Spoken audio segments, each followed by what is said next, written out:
Hi welcome back to సిరి కుటుంబం. నిన్న post చేసిన వీడియో మీ అందరికీ నచ్చింది అనుకుంటాను. ఇవాళ వడిబియ్యం ఎలా పోస్తారు, ఎందుకు పోస్తారు, ఎప్పుడు పోస్తారో తెలుసుకుందాం. అసలు వడిబియ్యం ఎందుకు పోస్తారో తెలుసా? పెళ్ళి అయిపోయిన తర్వాత ఆడపిల్ల పేరెంట్స్ నుంచి దూరం అయిపోతుంది కదా.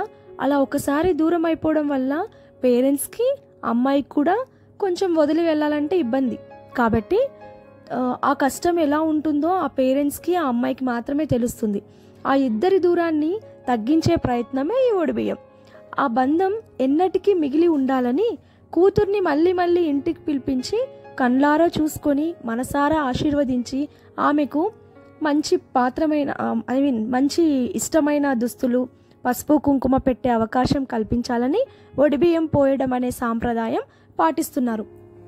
మా రాయలసీమ సైడ్ అయితే కొత్త ఇంట్లో చేరినప్పుడు అమ్మ వాళ్ళు వడిబియ్యం పోస్తారు.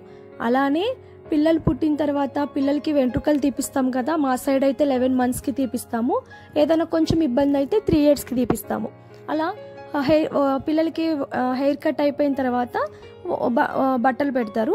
అలానే కాకుండా ఇంట్లో తమ్ముడికి కానీ అన్నకు కానీ పెళ్ళైన తర్వాత అప్పుడు కూడా ఇంట్లో ఆడపిల్ల అన్నీ బాగా దగ్గరుండి పెళ్లి చేస్తుంది కదా, ఎంతో సందడిగా. పెళ్ళి అయిపోయిన తర్వాత వడిబియ్యం పెట్టి పంపిస్తారు. చూసారా, అసలు ఆడపిల్ల ఉంటే ఇంటికి ఎంత అదృష్టమో కదా. అందుకే నాకు కూడా ఒక ఆడపిల్ల ఉంది. సో ఇవాళ వడిబియ్యం ఎలా పోస్తారు ఏంటి అనేది చూసేద్దాం. ఆల్రెడీ ఎందుకు పోస్తారో చెప్పాం కదా, ఎలా పోస్తారు, ద సిస్టమ్ ఎలా ఏంటి అనేది ఇప్పుడు చూద్దాం.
మా ఆడపడుచుకి వడిబియ్యం పోస్తున్నారు మా చిన్నత్తయ్య వాళ్ళు.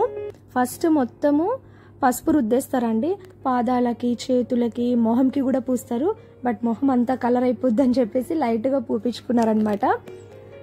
అలా ముందు ఇవన్నీ చేసే కంటే ముందు 2 చీరలు, 3 బ్లౌజ్ పీసెస్, కొబ్బరి గిన్నెలు, అన్ని 5 పెడతారు. పళ్ళు, పూలు, గాజులు మొత్తం ఫస్ట్ దేవుడి దగ్గర పెట్టేసి ప్రసాదం కూడా పెట్టి దేవుడి ఆశీర్వాదం తర్వాతనే ఈ వడిబియ్యం ప్రాసెస్ అనేది స్టార్ట్ అవుతుంది. అలా పసుపు అంతా రాసిన తర్వాత ఒక బ్లౌజ్ పీస్ పర్చేసి కుంకుమ, పసుపు పెట్టి, మా సైడు నూలుపోగు అని ఉంటుందన్నమాట. అంటే దారంకి పసుపు పూసి పెడతారు, అది వేస్తారు. అది వేసిన తర్వాత గాజులు, వాటితో పాటు కొత్తవి మెట్టెలు, చెప్పులు అండ్ పట్టీలు కూడా తీపిస్తారు. చూడండి, ఇక్కడ మా అక్క వేస్తుంది, నూలుపోగు వేస్తుంది చూడండి. ఇలా తెలంగాణ, ఆంధ్ర సైడ్ ఉందో లేదో నాకు తెలీదు. రాయలసీమ సైడ్ అయితే ఖచ్చితంగా ఇలా వేస్తారనమాట. గట్టి కట్టానా లేదా అని అడుగుతుంది. అలా ఫస్ట్ ఆ బ్లౌజ్ పీస్ పరిచాక అందులో కొంచెం పసుపు, కుంకుమ, కొన్ని అక్షింతలు కూడా వేస్తారు. తర్వాత పూలు పెడుతుంది. పూలు పండ్లు, అసలు వడిబియ్యం వేస్తే ఏదో చిన్న ఫంక్షన్ లాగా ఉంటుంది ఇంట్లో. కానీ వడిబియ్యం వేసే ముత్తైదు అప్పుడు ఎంత బాగుంటుందంటే కొత్త పెళ్లి కూతురులాగా అనిపిస్తారు ఆ టైంలో. పసుపు మొత్తం పూసి గాజులేసి నిండుగుంటారు, అసలు భలే అనిపిస్తుంది. చూడండి, అది తాంబూలం పెడతారు కదా, తాంబూలంలో కొబ్బరి గిన్నెతో పాటు ఖర్జూరాలు, పసుపు కొమ్మలు అవి పెడతారు. బ్యాంగిల్స్ వేస్తున్నారు.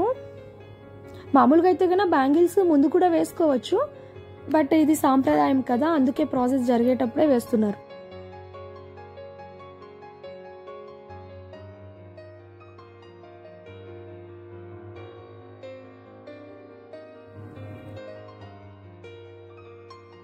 బ్యాంగిల్స్ వేసిన తర్వాత అది తను పట్టుకున్నారు కదా, దాన్ని చెవాక్ అని అంటారండి.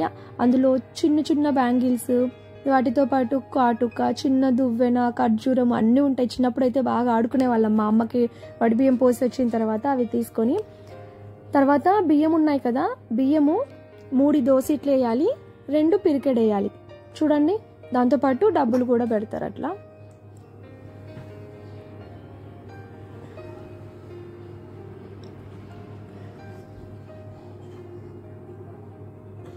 చూడదు ఎంత బాగుందో కదా. అందులో ఒక చిన్న బొమ్మ కూడా ఉంటుంది, తీసుకుని ఆడేవాళ్ళం.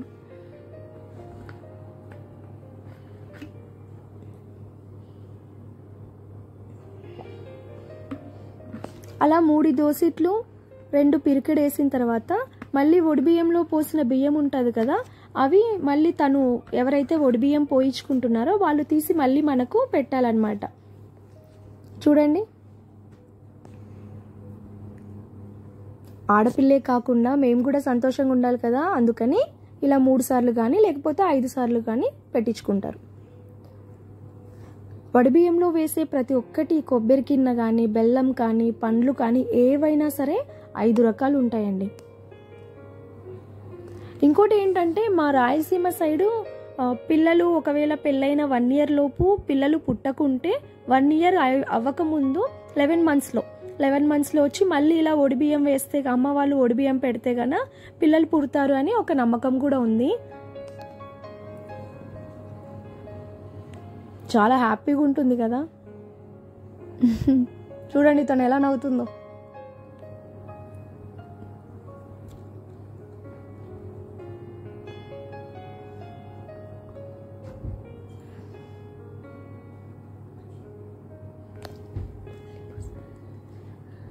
నేనే కావాల్సిన పసుపు పూయమని చెప్పా, బాగుంటుందని.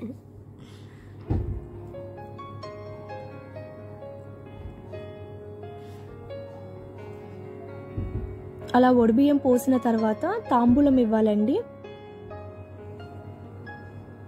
ఎవరైతే పెద్దవాళ్ళు ఉంటారో, పేరెంట్స్ కానీ లేకపోతే చిన్నమ్మ, చిన్నాన్న, ఎవరైనా సరే ఇంట్లో వచ్చిన ప్రతి ముత్తైదు కూడా తాంబూలం ఇచ్చి ఆశీర్వాదం తీసుకుంటారు. హస్బెండ్ కూడా మెయిన్ అతనే కదా. కావాల్సిన పసుపు పూయమని చెప్పా, బాగుంటుందని.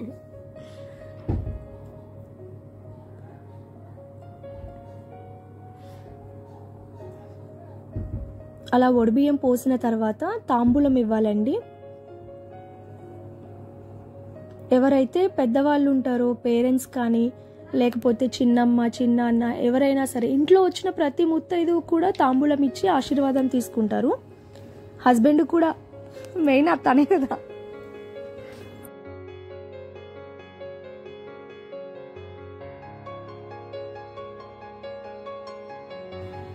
వడిబియ్యము ప్రాసెస్ అయిపోయిన తర్వాత గడప దగ్గర వచ్చేసి తాంబూలం పెట్టి పసుపు అన్నీ రాసిన తర్వాత మళ్ళీ ఇంట్లోకి వెళ్ళకూడదు. వెళ్ళేటప్పుడు అంతా అయిపోయిన తర్వాత మా ఇంట్లో ఆకు ఒక్క సున్నం వేసి తినిపిస్తారండి. ఎందుకంటే నోరు ఎంత ఎర్రగా పండితే కూడా అంత సంతోషంతో ఉంటారనేసి.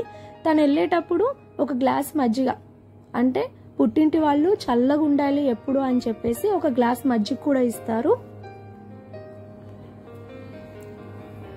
అలా అంతా అయిపోయిన తర్వాత ఇంటికి వెళ్ళేటప్పుడు అమ్మ నాన్న కానీ లేకపోతే తోబుట్టు ఎవరైనా, అన్న తమ్ముడు ఎవరైనా సరే తన అత్తవారింట్లో వదిలేసి వస్తారు.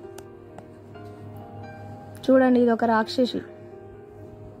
నా ఫోటో ఒక్కటి మిస్ అయిపోయిందండి. నేను మా హస్బెండ్ దిగాం ఫోటో, బట్ ఫోటో మిస్ అయిపోయింది. లేకపోతే పోస్ట్ చేసేదాన్ని. నేను హ్యాపీ, నా ఫోటో వచ్చింది. మమ్మీ డాడీ, మమ్మీ డాడీ, అత్తయ్య మావయ్య, చిన్నత్తయ్య చిన్న మావయ్య వీళ్ళ గృహప్రవేశంకి వెళ్ళాము. వాళ్ళే బట్టలు పెట్టారు ఇప్పుడు మా ఆడపడుచుకి. సో అది మ్యాటర్. సో ఇది